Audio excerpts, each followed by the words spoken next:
do not realise you're going that quick. I did not think we were going that quick. I'm fine until you put that fancy chair back. I'll definitely have to get some petrol.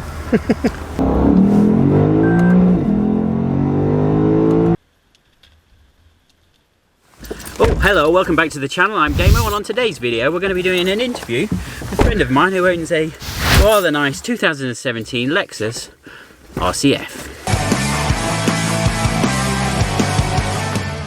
This is Phil, owner of the Lexus RCF. We're just belting up, going to go for a little drive and have a little chat, but before we do that, don't forget, get your phone out if you haven't done already. Well, you will have because you're watching this video on it, presumably. Hit the subscribe button, click the little bell icon, and then you get notified whenever we do another video. Cheers.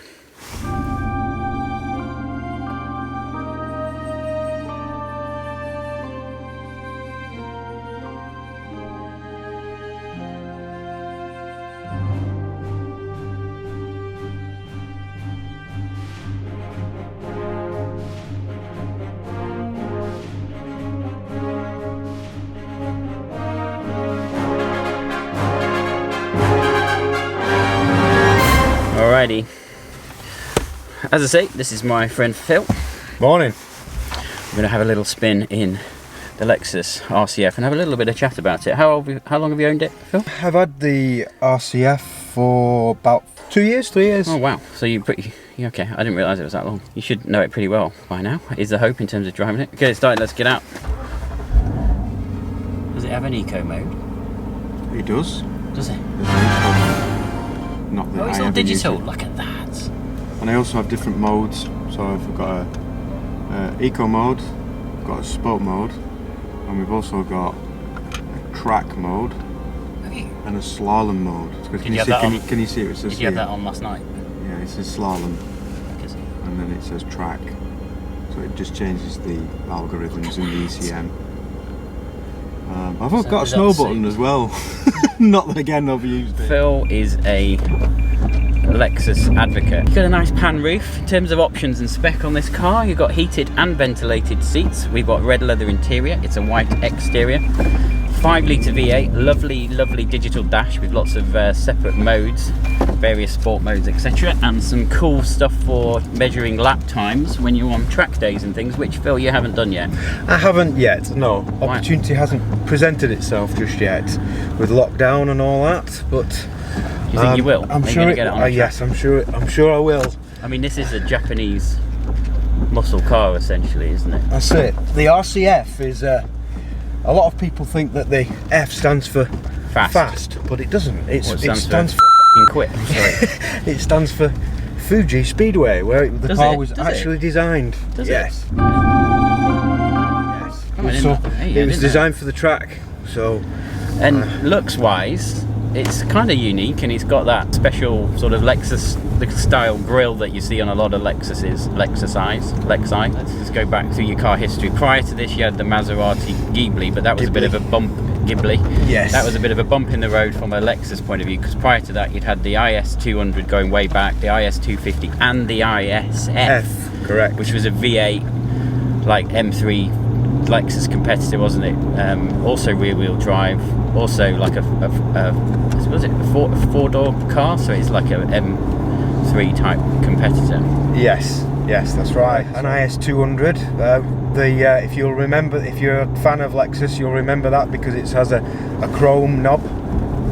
Chrome knob, but it also, that was going back early days of Lexus when they had the little, like almost Tag Heuer watch style dials on the dash. Yes, yeah, that's right. Which was for its time, really, I remember, very funky, like that. We moved that up to a IS 250, which is just a bigger model, bit more of an executive type car. 6-cylinder 250, was it? I think it was. Yes, I think you're right. I think you could. Yes. I don't know whether it's straight or V. Can't remember. Tell us in the comments. No, yeah, it wasn't V. No, it was a straight BM six. competitor race, basically, isn't it? Yeah. Rear-wheel drive.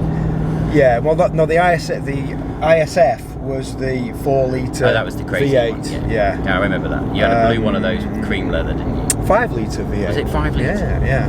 So, And there, that back then was a rare machine, and is now even still quite a rare machine. So one of the things that's really impressed me about this car is the speed when you change down. So if I'm pressing my accelerator foot to the floor, it really picks up pace pretty quickly. It has various different modes on it. So it has your eco mode, which I never use, and the digital dash is changing, and it's all very funky and cool when you do that. And then we have the sport mode, and within the sport mode you've got the TVD, which basically is standard, slalom and track. Slalom. So if you've got lots of bends. That track mode is cool. It's like an F1. Oh, it says slalom. I mean, we're in Wales at the moment, so slaloms are probably slightly appropriate, I guess. Knock it down a couple. So we've gone for, well, I won't say what speed we're going, we're in third. And as a car, it's obviously for you anyway, it's a 2-door coupe, which is every other car you've had has been 4-door, let's be honest. I mean, your kids are a bit older now, so is this a car for you? It is. Your kids aren't getting in the back of you, are they? No, unfortunately not. Yeah, one's 16 and 18. It's a tight squeeze in the back. So you've got the seats if you need them, but I'm guessing you don't use them very much. We don't really use them. Jeez, I'm going to be pickled out of there. Oh, it's quite comfy. You're comfy in there, lad. Quite comfy. How much space have you got in there? I'm fine until you put that fancy chair back. It's going to go back electronically and cut your legs off. No, it's fine. I think it's. Would it stop? It's got sense. Peel myself out. Don't video that, Dave. So this is purely an indulgent. I think that, the seats are nice and snuggy. Obviously, for sport there's seats. a lot of room in the back. It's the feet area that probably is more restricted. This is on it. Is it? Yeah, that's quite. The spoiler on the back, when you go over 40, I think, or 50, Pops up. Active aero. Yeah. I would say it's kind of almost. It feels a bit like Maserati Gran Turismo type competitor with the sort of 2+2 layout. It's not like of the cars. For those of you who know, watch the channel, like the Evora, the Audi TTs that I've had. They all have really, really tiny back seats. The 944. But these are popular. I do think you're not going to want to go far in them, but they're good back seats in there. But this is I suppose very much a cockpit type environment with a massive centre console, all the various buttons kind of out towards you. It's fairly. It's the unique style that Lexus sort of seem to have. I don't dislike it. One of the things that is a nice feature on this is the Mark Levinson Dolby surround sound. It kicks out a really nice bass actually. Probably one of the best sound systems I've had in any vehicle. If you're on Bluetooth, there can be distortion and it cuts all that out and really focuses on. So you've got a nice analogue Lexus clock. There is, we mentioned before, electric memory seats and the cooling seats and the heated seats and the pan roof and the leather and the sort of carbon weave and the Alcantara. Options wise, I'm imagining everything comes as it's a top of spec car anyway. Is it all standard when you buy it? Yeah, it's all standard. I think the Mark Levinson was extra. Well, I didn't get it extra, but I think you can have a standard and a Mark Levinson in this vehicle. So we were talking about stats yesterday. This car has, what was it, 460, nearly 500 brake horsepower? Yeah, 468 I think, brake horse. 0 to 60. I think was it 4.6? Yeah, something like that, 4.5 seconds and a top speed of like well over 160 plus, I think. It's not limited, is it? No, it's not limited. Well, as a passenger, it doesn't feel like a firm ride. The engine feels quite silky. I think they've got that balance right. For I do like to select my cars based on a little bit of uniqueness, and so do I. I like that. But I think that they've got the balance right between the electronics, the algorithms, and the ECM. The ride, the actual ride is nice, but it's nice in the city, around the town. It's fine, but it's also nice on a country road as well. You don't buy a 5-litre V8 car to worry about MPG, but we talked again about this, but sort of 15 UK miles to the gallon is probably not unreasonable. We had a service about 2-3 months ago, a mid-range service, full one. It was about 600 quid, I think. And that was obviously main dealer. Yes, you know, they come to your property, Today. they pick your car up, take your car, bring it back. Did they give you another one? Or? You can do. You can get one back, yeah. Any gotchas to look out for, I don't imagine. No, the only thing that I have had a couple of problems with is the stereo system, in the sense that if you have the stereo system too loud, from time to time the speakers can be described as pop, but that might just be with this particular car. Or your taste in music. Possibly. But I think the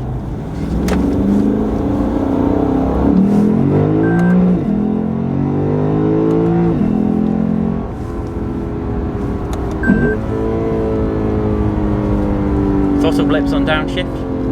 Oh, you're in second, can't you? Go from third to second now. Yeah, I like that. There's no pops and bangs. no Crackles. no. But that's all a bit fake anyway. This is a proper engine. There's no turbo. There's no turbo here. No, it's naturally aspirated. This is a proper engine. It has an induction system, which is what the noise is that you can hear. It's not a turbo. People get often confused with the noise and think, oh, that's the turbo kicking in, but it isn't. And there's no, I don't think anyway, the ISF was guilty of having a couple of fake exhausts on the back. You remember it had 4 exhausts and 2 of them weren't real. Yeah. But this I don't think does. They're real, aren't they? Yeah. Yeah. It's nice they've sorted that out. It has styling elements, I think it's fair to say. Styling elements inherited from the I can't get my words out.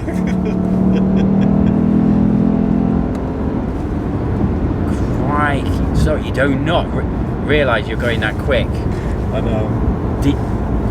I know. I did not think we were going that quick. I don't think I've ever been that quick on a road like this for a long time. Gee, this is quick, isn't it? This is a quick car. Yeah. Oh my God. I can't even remember what I was saying. Talking about, I just looked at the speedometer. Honestly, it felt like we were going like 40 miles an hour. I know.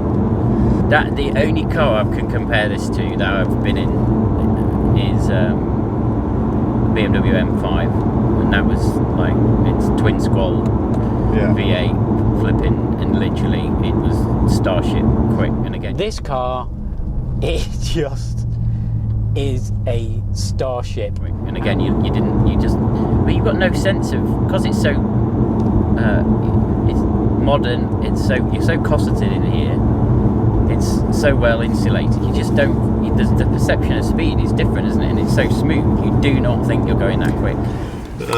And I've also got traction control, which I clearly can take off, which if I want to go absolutely sort of madman, I turn that off, track off, and I just whack that onto slalom or obviously track, depending upon if I'm going straight in the line or if I'm doing some nifty manoeuvring. What buttons have you got on the steering wheel? Or you cruising? Yeah, cruise mode, speaker, flappy paddles. I like it. It sounds nice and smooth and quiet. Yeah. Until I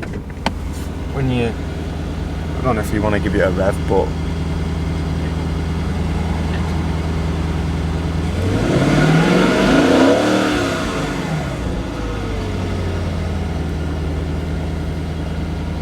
Thanks for watching this pedal out video. If you liked it, please give it a thumbs up. Don't forget, if you haven't done already, subscribe to the channel and write in the comments and tell us what you think. We'll see you again next time. Cheers.